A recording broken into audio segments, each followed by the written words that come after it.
Olá, ouvintes do podcast, eu sou a Daniela Abreu e hoje eu vou ler para vocês relatos do site casafantasma.org. Pavor no apartamento. Tinha me mudado para um apartamento de 2 quartos e ainda estava acabando de decorá-lo.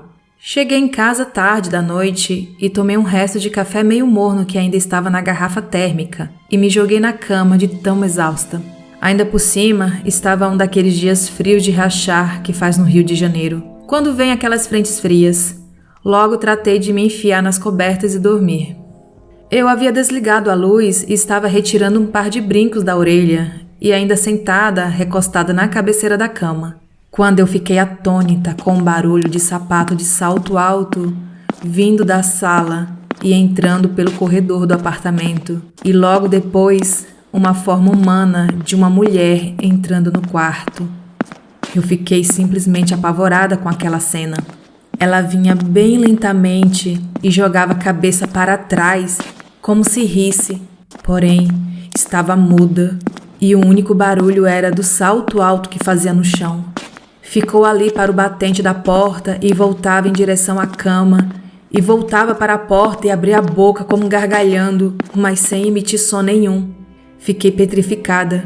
Consegui ver que era uma mulher porque, embora fosse de noite, passava uma leve iluminação do lado de fora, mesmo com as cortinas fechadas, e a janela também estava toda fechada por causa do frio intenso. Tinha cabelos compridos, escorridos e pretos e parecia que vestia uma camisola. Vinha do batente da porta e jogava a cabeça para cima, como se gargalhasse vindo na minha direção. A vontade que me deu foi de quase pular a janela, tamanho meu pavor, e logo depois, lá pela 4ª vez que ela fez isto, ela me olhou novamente e fechou a cara. E agora a sua feição era má. Ficou ali parada mais alguns instantes, me olhando, e depois saiu em direção ao corredor, e acredito que em direção à sala. Depois, tudo ficou em silêncio. Fiquei ali petrificada e em estado de choque. Depois de um tempo, tive coragem para esticar o braço e acender o abajur. Ao ver a claridade, fiquei mais aliviada, porém, muito apavorada ainda. Mas afinal, o que era aquilo? A porta do quarto bateu com violência e depois de bater, a porta voltou batendo com grande violência também na parede do quarto, voltando a ficar escancarada. E novamente o barulho de salto alto começou lá da sala. Eu quase morri de tanto medo e pavor. Fiquei de olhos fechados e ouvi o barulho de fechadura da porta do quarto do lado ou do corredor ficar mexendo como se trancasse e abrisse várias vezes. Somente aquele barulho de clec, clec, clec, abrindo e fechando. Eu não sei o que me deu, mas prendi a respiração, abri apenas um pouco os olhos e saí correndo da cama e com a coberta e tudo cruzei o corredor. Entrei na sala e voei para a porta de saída. Quando dei por mim, eu simplesmente havia descido 3 andares de escada descalça e estava na portaria. O porteiro ficou sem entender nada e eu não conseguia ficar calma.